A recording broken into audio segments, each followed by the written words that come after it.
is Jen Begelman. I'm from the University of Victoria, the Department of Geography. And I'm thrilled to see you all here this evening. Thank you for coming out on this sunny night. And I'd like to begin by acknowledging the Algonquin-speaking peoples whose land we're gathered on this evening. And I'd like to really thank you all for taking the time to come to City Talks. As many of you know, this is the last talk in a three-part series where we've been thinking about this concept, the sanctuary city. And it's a concept that really is a provocation to imagine and work towards ensuring that all have a right to the city without fear. And the series has been particularly dedicated to examining how our own local context might play a role of welcome and even radical hospitality in the context of global refugee crises that we're witnessing all over the world today. And this series has invited a variety of, complex questions of what it means to really engage in forms of decolonizing migrant justice, work right here on unceded territories. And I know many of you are engaged in this sort of work in your own personal and professional lives. And again, thank you for taking the time to be sitting with us to think about these questions collectively. I really want to thank the EU Studies for funding this series, and also the Urban Studies Committee at the University of Victoria.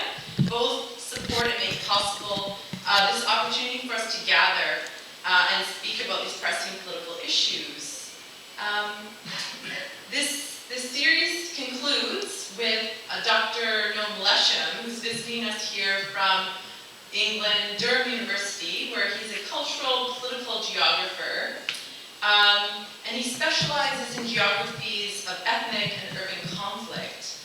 He's currently leading a research project which interrogates the histories and geographies of this concept, no man's land, which he'll be talking about today in relation to Sanctuary. His forthcoming book, Life After Ruins, will be published later this year by Cambridge University Press, so keep your eyes open for that. And Noam will speak for about 40 minutes, followed by some questions. And then we'll have a short activity by our local organizing group, Refugees Welcome. They've got an exciting activity for us, which will be unveiled at a later point. So without further ado, I'd like to warmly welcome Noam Leshem. Thank you very much.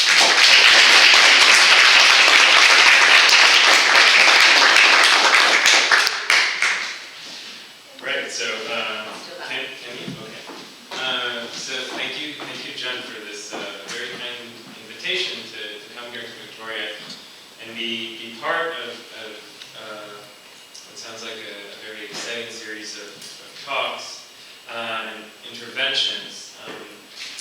In the spirit of acknowledgments, I'd like to make explicit my appreciation to the intellectual hospitality that I've been granted here over the past few days by the community, and to make explicit my hope to reciprocate it, at least to some extent through my contribution this evening.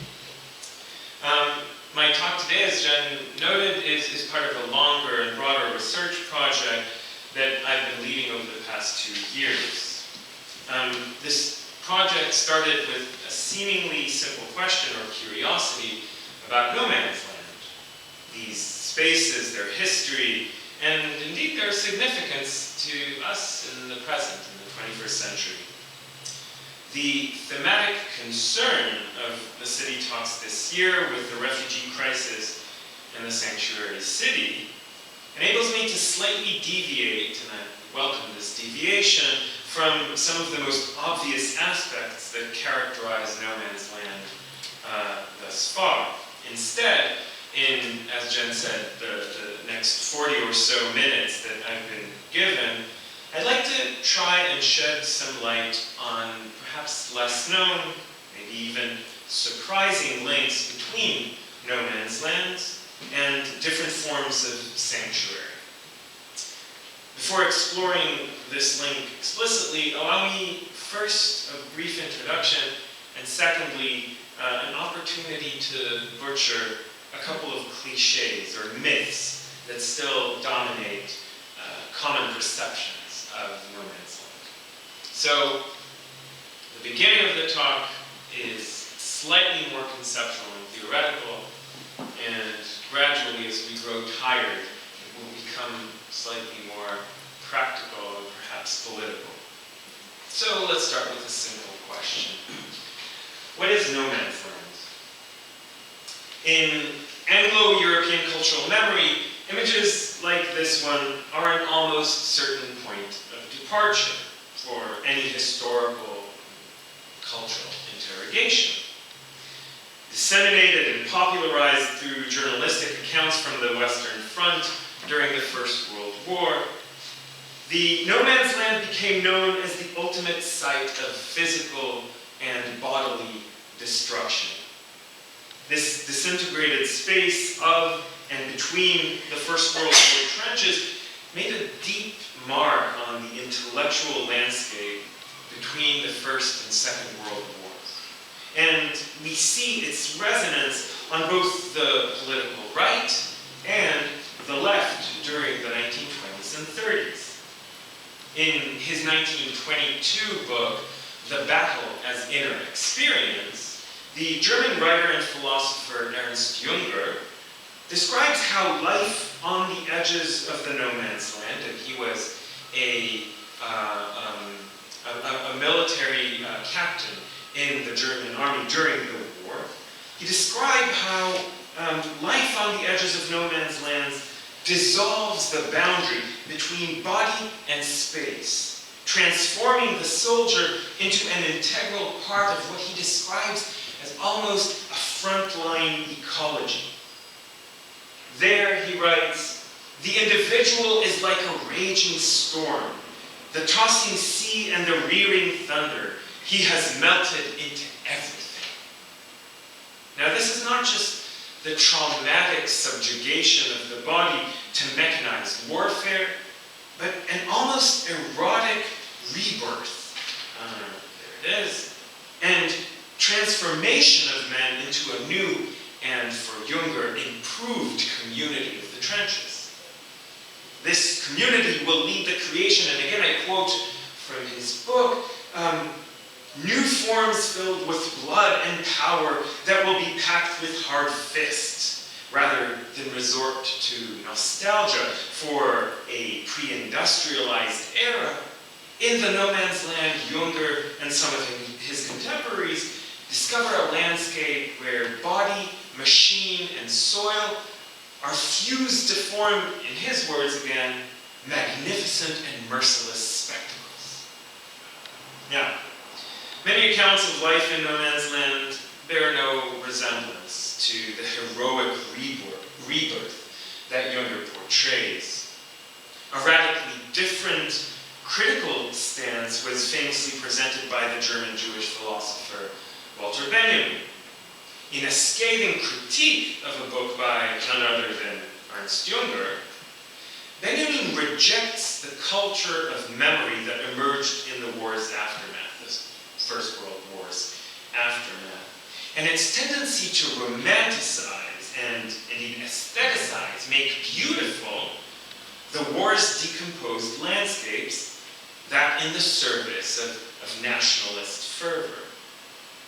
For Benjamin, or Benjamin's critique returns to the very same landscape that haunts the writing of revolutionary conservatives like Ernst Jünger, only to excavate a diametrically opposed ethical and intellectual imperative. In an often cited essay called The Storyteller, Benjamin grounds his philosophy in a highly humanistic depiction of that decomposed space of war. And he writes, a generation that had gone to school on a horse-drawn streetcar now stood under a sky in a countryside in which nothing remained unchanged but the clouds. And beneath those clouds, in a field of force of destructive torrents and explosions, was the tiny, fragile human body. For thinkers and artists in the 2 decades following the First World War, no man's land remained a powerful reference point, unmistakably situated at the heart of political clashes and intellectual debates. Whether celebrated, as it is in Junger's work, or condemned in Benjamin's writing, the ruined landscape of no man's land, and indeed the wounded lives of those who inhabited it, never lost their historical, social, and material concreteness. Its interpretations, of course, as we saw, range widely, and the philosophical or political lessons that were taken from it were equally diverse, but never did it lose its specificity, its actuality. Now, something happens to the debate of no man's land in the years that follow the war. That site specificity that I talked about, that nature of particularity that typifies no man's land in that period, gradually fades away. And all that remains is a convenient figure of speech. We now use no man's land to refer to anywhere from border zones and spaces of environmental degradation to inner-city ganglands. This, to my mind, is the first cliche of no man's land, the cliche of everywhere. If no man's land is just a figure of speech, referring to such a broad range of phenomena, we shouldn't bother. Because if it refers to everywhere and everything, then it's nowhere and nothing. We certainly have a more accurate vocabulary to address spaces of war, deindustrialization, and of course environmental catastrophes. If this is true, I would need to start looking for a brand new research project. But I think that no man's land potentially has important links to these processes, but that it also has core aspects that set it apart from everywhere and everything, and make it a very particular space, and I would argue also a very particular concept. Now, the second cliche is the cliche of emptiness. This cliche sees no man's land as empty spaces, uninhabited, devoid of human presence. Now, although no man's lands throughout history have been spaces from which conventional, and I emphasize this, conventional forms of habitation have been withdrawn, these spaces were never empty. Let me give a rather garish examples, and those who like horror movies are going to enjoy this one. Again, during the First World War, a legend started circulating out of the actual real-life horrors that occurred in the wartime no man's land. It was part Night of the Living Dead and part War Horse, and like all often told tales, it had several variants. But the basic kernel warned of scar-faced and fearless deserters, banding together from nearly all parties of the war: Australian, Austrian, British, Canadian, French, German, and Italian, all living deep beneath the abandoned trenches and dugouts. According to some versions, the deserters scavenged corpses for clothing, food, and weapons. And in at least one version, the deserters emerged nightly as ghoulish beasts to feast upon the dead and the dying, waging epic battles over the most coveted portions. Now, the legend seems to have taken root even in the most modern journalistic accounts. For example, James Carroll in the International Herald Tribune, in as late as 2006, noted how World War I deserters who refused to fight, had organized themselves into a kind of third force, not fighters anymore, but mere survivors, at homes in the caverns. Dozens of them, perhaps hundreds. Human beings, he writes, caring for one another no matter what uniform they were wearing. Now, according to Carroll's interpretation, these deserters were like angels, taking care of those who had fallen into the safety of the underground caverns, acting as a sane alternative to the insanity of war.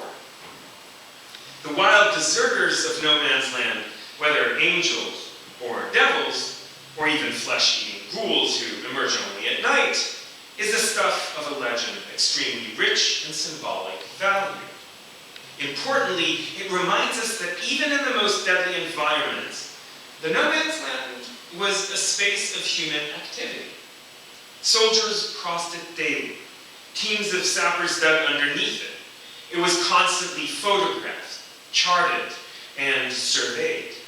And as we just heard, it was also the subject of fascination and fabrication. So no man's land is not simply a convenient figure of speech, and is certainly not empty.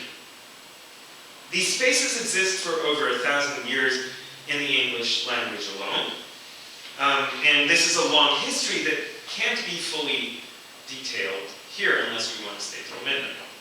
Undoubtedly, these are spaces that have become the quintessential site of destruction, as I noted earlier, the destruction of bodies, of landscapes, and of natural environments. But even in the historical fragments that I've recalled so far, some interesting and counterintuitive aspects begin to emerge. Junger describes a battlefield ecology that breeds a new community. The legends of no man's land portray a space where deserters find refuge. And some of the earliest examples of no man's land, which I haven't recalled thus far, were designating cracks between church parishes or fiefdoms in the Middle Ages in England, which in turn became sites of a very intense activity. Sometimes these were sites of executions, of witch burning, and trade in stolen cattle, but also spaces where fugitives and highway robbers found refuge. In the no man's land, an odd marriage occurs between peril and protection, ruination and conservation. In the remainder of my talk, then, I'd like to explore this tension, this odd marriage, in a bit more detail. So as I noted earlier, this is usually how the material ecologies of no man's land are imagined.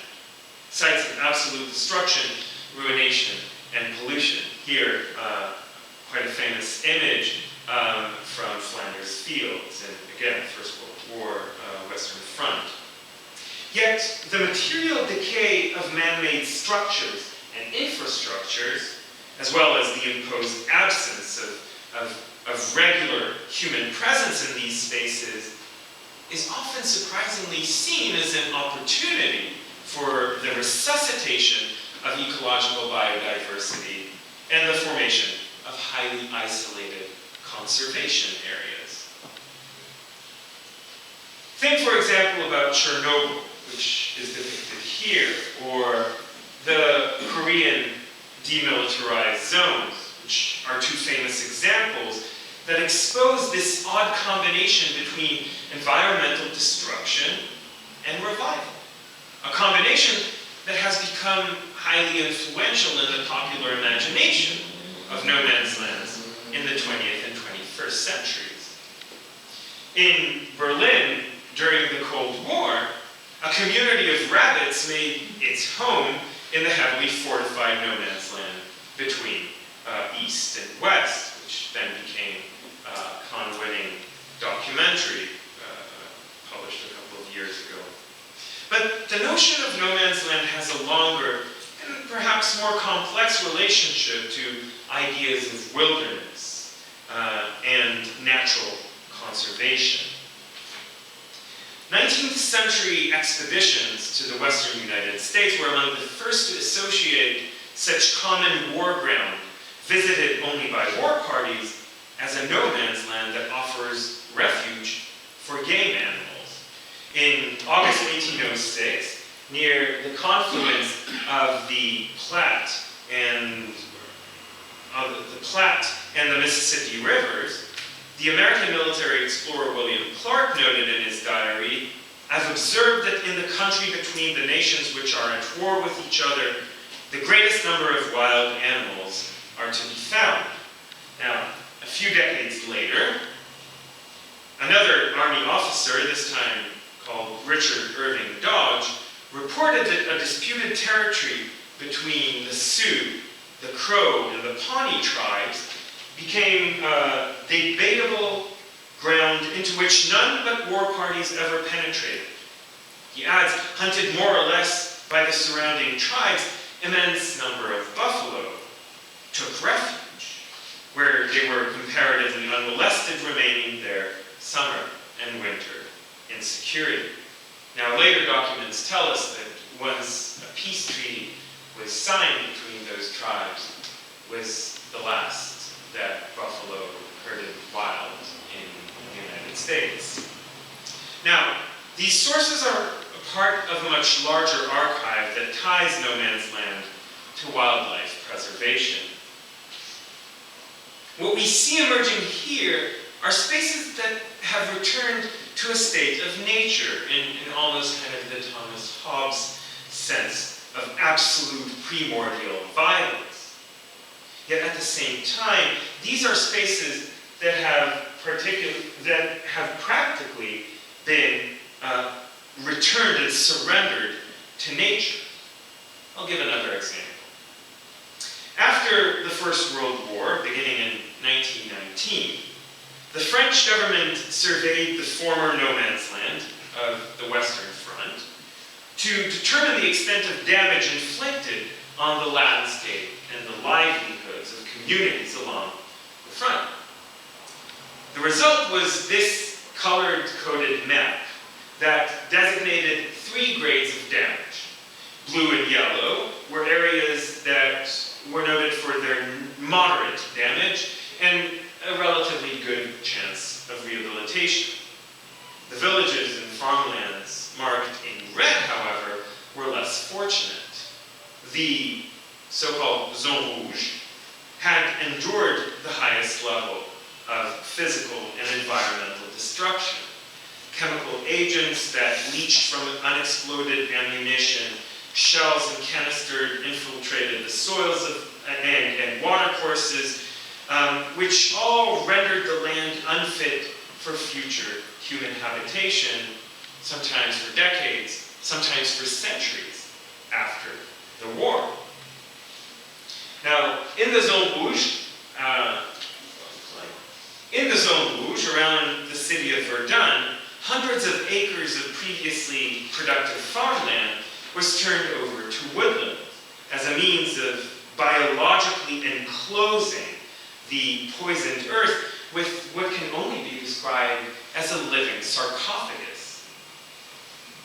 The trees, by the way, were all donated by Germany as part of the war reparation, this particular brand of black pine. And what we see here, again, an image near Verdun, is that landscape replanted, rewilded, if you will. But when you look at the earth itself, it still features the shell craters from the First World War. The war forests equally enclosed the remains of 9 villages that were flattened during the fighting between 1916 and 1919. These have become known collectively as the villages that died for France. Beaumont was one of these villages. Now, it's important to remember that what seems to be a conventional transition from militarized dead zones to wildlife refuge is far from an obvious transition.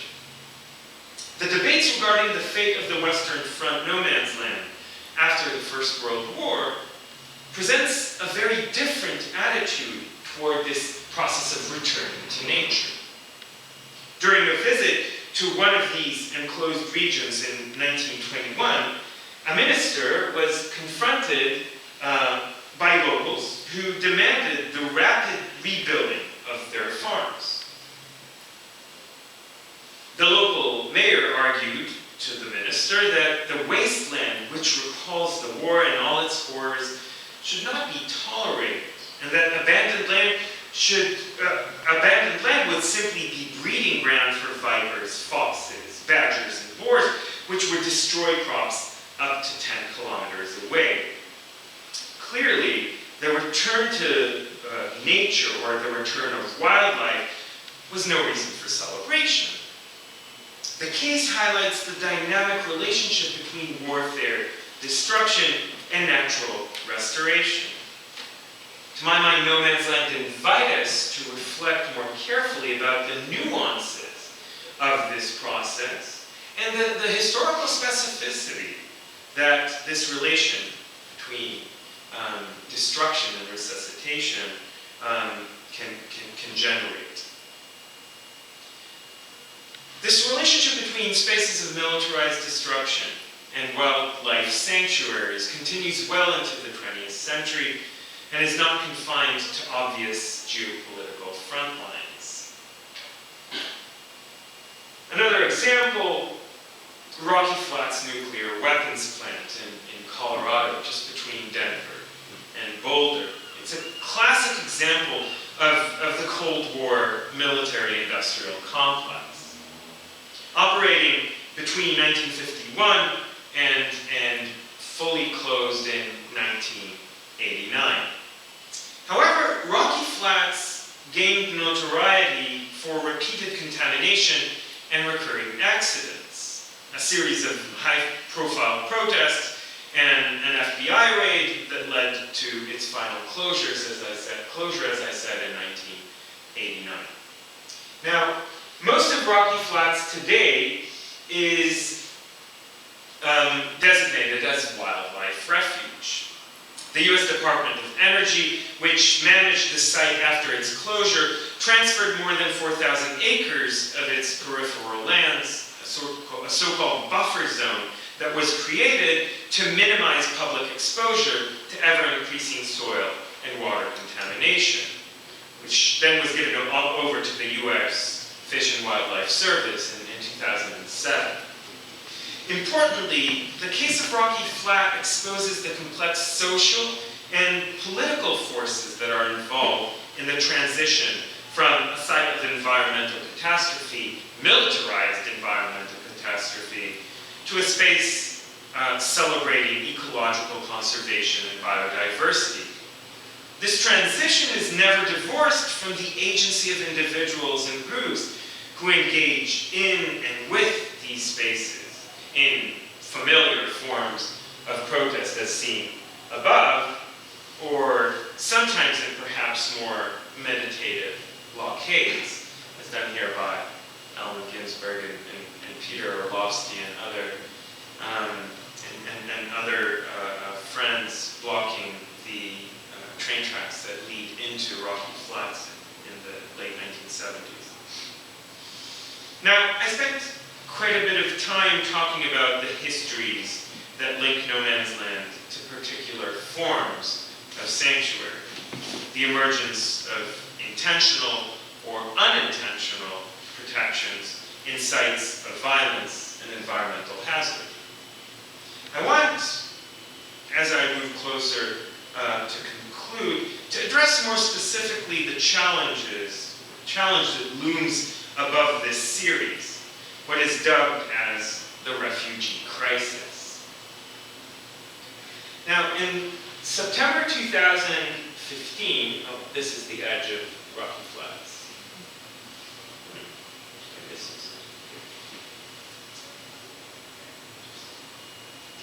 No, I guess not. Okay.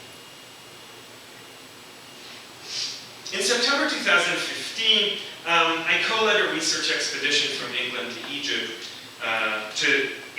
from England to the Egypt-Sudan border, searching for no man's land, both past and present. Now, as we were driving through the Balkans, the Schengen Agreement of free movement was quite literally falling apart around us. Anyone following these events, and I know that many of you here have heard journalists invoking the idea of no man's land to describe the precarious status of migrants and refugees as they move, or indeed are prevented from moving, through Europe. Many journalists have used the term no man's land to conjure an image of migrants trapped in places that are considered to be somehow in between.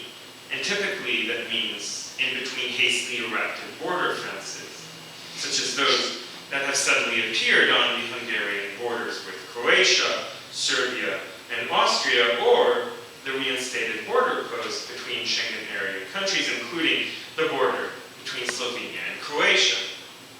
Now, I want to show you a very short video, which is part of a set of 360 panoramas, which we took along our route in different locations.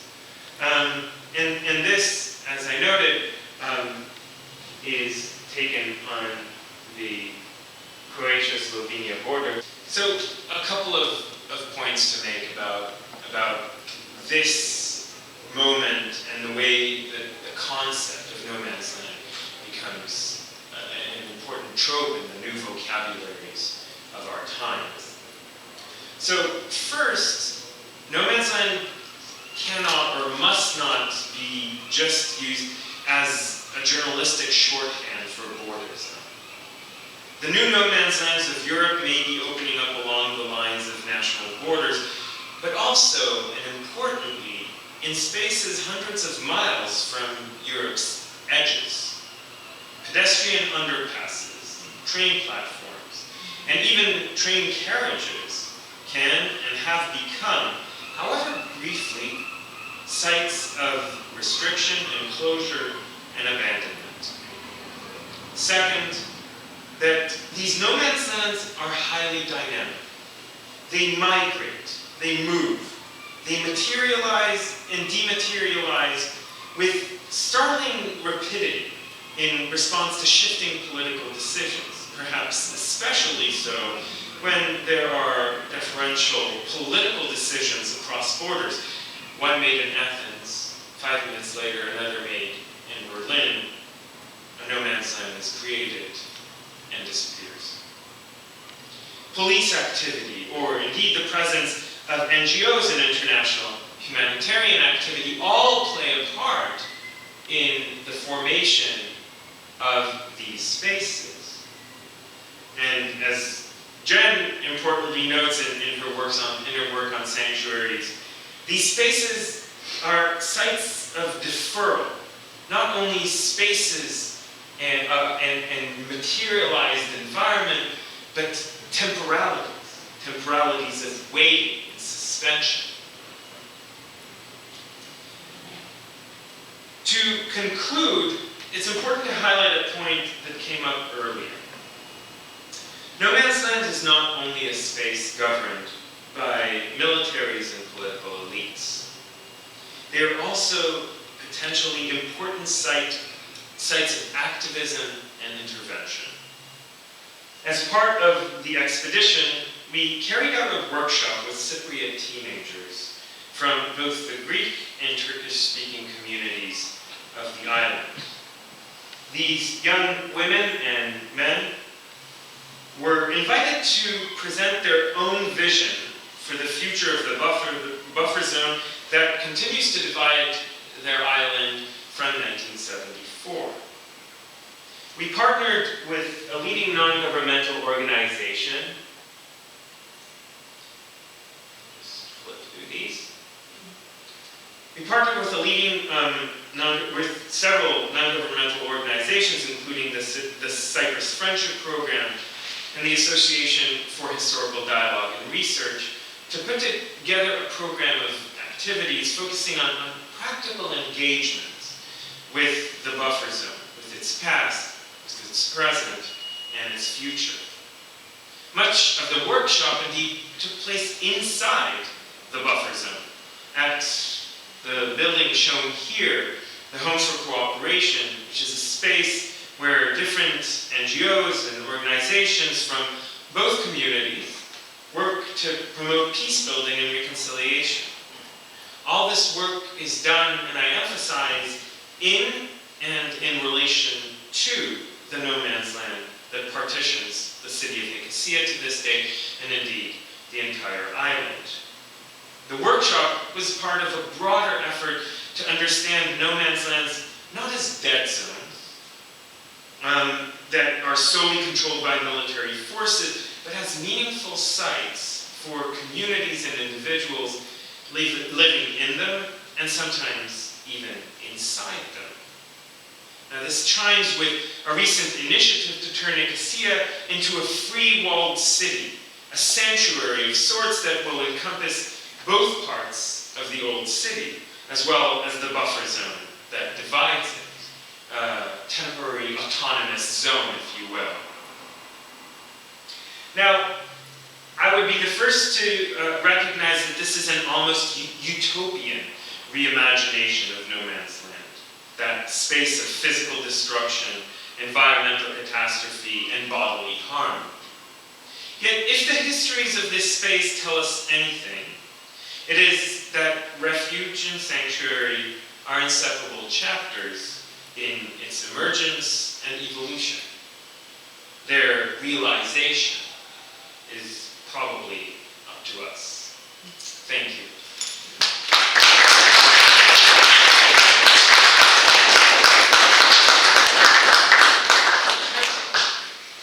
Amazingly on time.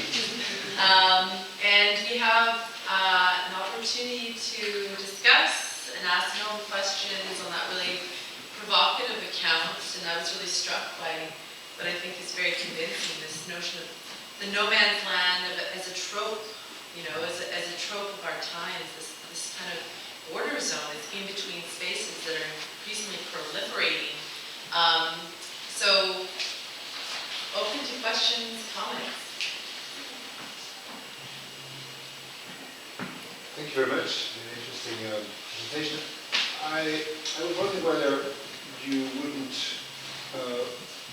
be ready to say that no people's land, one of the non-sexist perhaps, existed in thousands of years back, right? I'm thinking not quite thousands, but maybe 1,200 years or so, when the Spanish of Muslim descent and Spanish of Christian descent were battling it out over who could get a bit more land for some prince of either religion, and people were caught in the middle and had to switch sides frequently. Maybe you could say Alsace is maybe a similar kind of case, that they simply had to adapt to whichever controlling power was there, but not fully integrated into a community. Do you have any more, perhaps some more thoughts on this idea of not integrating a community, but still trying to be somehow viable, despite that, people who live in those areas? Well, I think that your comment raises two important issues. First, it's this longer archive that calls for our attention. An archive that doesn't really fit neatly, perfectly, into the existing categories that are available to us. And the thing that surprised me the most, perhaps, is that there is no history of no man's land. This history has yet to be written, and I hope by the time I finish it, nobody else will. And that's the first thing, and it's surprising, because it raises questions about how concepts come into being. Concepts like no man's land, but we can think about other concepts as well. But also how concepts sort of lose their status, fall out of favor, if you will.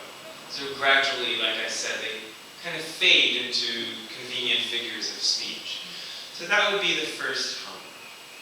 The second is about the coping mechanisms, what we can call perhaps the social life of no man's land. Because that is all too often, and I was trying to allude to that in this kind of latter part of my talk, all too often forgotten. That these spaces have communities living either in very close proximity to them, or sometimes living off the space itself. So for example, the Cypriot buffer zone is farmed. The Korean DMZ is a tourist attraction. And we can think, of other examples. So there is a social life to these spaces, which raises not just the need for us to broaden our spectrum of attention, to broaden the way that we look and think and analyze these spaces, but also to think about the agencies of those who shape them. These are not just spaces that are shaped by UN peacekeeping forces in Cyprus, or by the government agencies that are responsible for cleanups, but rather people often engage with these spaces. They have a say about them, or at least want a say about them. And sometimes they determine their future.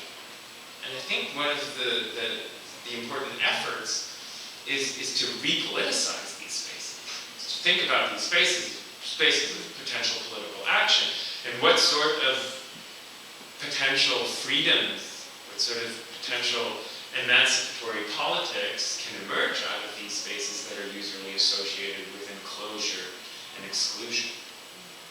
So, without forgetting the latter. I mean, I don't want to in any way valorize these spaces as kind of autonomous utopias, not at all, but rather to expand the sort of political possibility that they perhaps offer to us. Okay, thank you. Thoughts, questions, comments? Maybe a follow-up. Would you think of Andorra as such a no people's land that has become neutralized, actually not politicized, but neutralized by being governed by the two nearby powers, the bishop and the provincial jurisdiction? Can I admit to my ignorance? I don't know enough. And one of the things I discovered is that, I think much more careful kind of analysis is required. It almost is too easy to apply this term to such a range of spaces and situations and circumstances. And what actually is required is exactly this site-specific and historical-specific expertise that will kind of try and reflect on the usefulness. And, concepts need to work. I think of explain to my students that concepts are like tools in your toolbox. All they do is the same work that a wrench or a screwdriver will do. Sometimes you need one, sometimes you need another. And I'm curious about the sort of work that No Man's Land can do, can help us think about, for example, related concepts, or less obviously related concepts like sanctuary. Yeah, I like what you had to say about the emancipatory potential. Have you thought much about the intersections of your work with anarchist geographies? And you're deploying HECM-based or temporary autonomous zones, so there's a resonance there for sure. But I'm wondering if you thought about what those connections might be and how you might articulate those. Yeah, I have probably a long-winded theoretical answer to that, but I'll resort to historical empirics, if you will. A buffer zone, or a no man's land actually, officially designated as a no man's land by the UN, separated Jerusalem, East Jerusalem, and West Jerusalem between 1949 and 1967. The eastern part of the city, as I'm sure you know, was governed by Jordan. The western part of the city was governed by Israel. In a neighborhood bordering the no man's land, a poor neighborhood that housed mostly Jewish refugees from North Africa and Yemen, existed just in the shadow of the no man's land.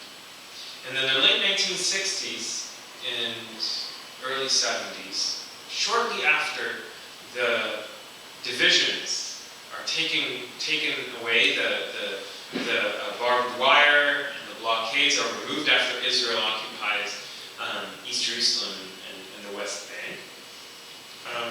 The most radical social ethnic movement in Israel history is formed.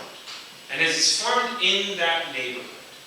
And I interviewed several of the members of what would later be known as the Israeli Black Panthers. Yes, just imagine. Black power salute.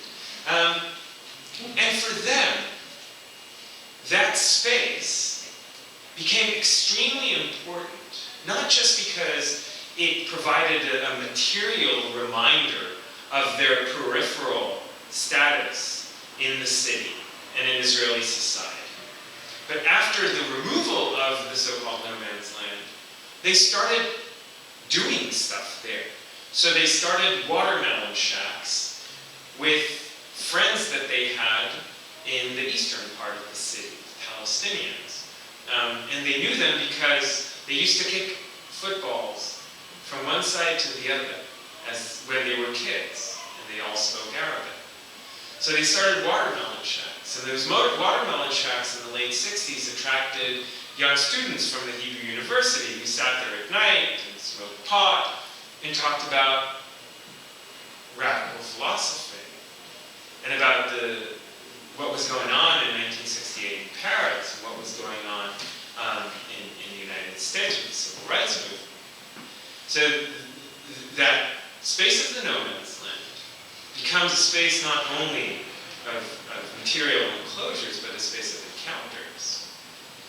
So I think exploring and excavating these sort of radical political histories and relating them back to these spaces, to these geopolitical configurations, is an extremely important task. There are many histories of the Israeli Black Panthers. 99.99 of them completely ignore the fact that there was that space, that these kids grew up in the shadow of the no man's land. And I'm kind of curious to rethink those histories, whether the possibilities for us to think anew about these exactly radical geographies. Sachin, Cam, I think I saw Sachin. Maybe you put his hand up first.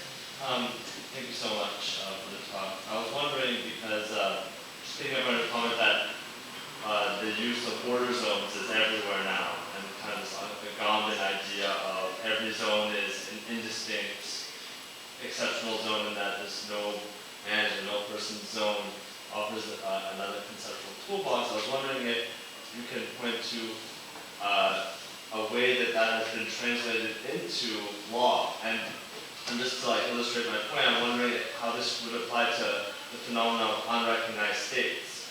So the idea that in between two countries, like Moldova and Ukraine, there's a non-country, Transnistria, or one right now that's starting to emerge into a war between Armenia and Azerbaijan, and it's often used as a border zone, right? They call this this is a kind of an in-between space. But I was wondering how applicable this concept could be to these type of in-between spaces between countries that are neither or.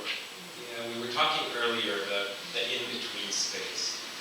And we do have, in the social sciences and the political sciences, we have quite a broad vocabulary to talk about in-between spaces. Kind of moments of emergence of sovereign power, the constitution of statist territories. Are these actually no man's land? And I leave that as an open question because I think that the challenge here is as much to say what no man's lands are as it is to say what they are not. Because as I said earlier, one of the kind of challenges that we face is that it's so freely applied. Think about the term definition, to define. To define means to say what something is as well as what it is not. And I don't know the short answer. Does it qualify and what sort of dynamics of power exist in spaces that are most obviously associated with no man's land. I would argue that there are two. That there is a degree, as I noted earlier, of withdrawal, right? There's a power that pulls out. And I noted it as conventional forms of power that are no longer in state. And at the same time, no man's lands, there's the no man's lands experience the opposite dynamic, a dynamic of push force that designates the inside, what is in the no man's land, and an outside, what no longer constitute that space. And it could take the physical form of, barbed wire and barricades, but it might also take the form of administrative vocabularies, of paper trails. I think the challenge, as I pointed earlier, is then to think, is no man's land really the most helpful term to describe these emergent status entities? John O'Loughlin's work, a geographer from the University of Colorado in Boulder, exactly addresses this from a very different perspective. And I guess instead of saying yes it is or it is not, let's explore that. Let's do the long process of thinking these concepts together. We might find it useful, perhaps less so. Ken, I think final question, comment? Oh, no. Final one, no, sure. I can keep it really quick. It's an easy one. No. It's a quick one. It's actually, well, you actually warned us this might keep us here all night, but I was interested in what the most interesting thing that you found in your historical analysis of the concept. What did you find in the genealogy of no man's land? One of the things I'm really fascinated about is non-English, non-European vocabularies of the term. I open an invitation to all those speaking other languages, especially I'm curious about indigenous vocabularies and how they would think a concept that we most often associate with a very particular Anglo-European history. I found, for example, that Nahuatl doesn't have a term for no man's land. I found, for example, that there is a Hebrew term that actually precedes the English term by about 800 years and dates back to the 2nd century and invites a whole different set of questions about why do we talk about the no man's land? What are the gendered politics? Can we think about a gender-neutral space? What about the questions, how do we bring to the fore questions of agency and subjectivity? These are all things that I think by opening up our vocabulary, by not just talking no man's land in English, German, or French, if they do that, I think there is huge potential in thinking about how this concept emerges and perhaps where it stops. So that for me was really the big question that still hovers over this project. Great. Well, thank you very much.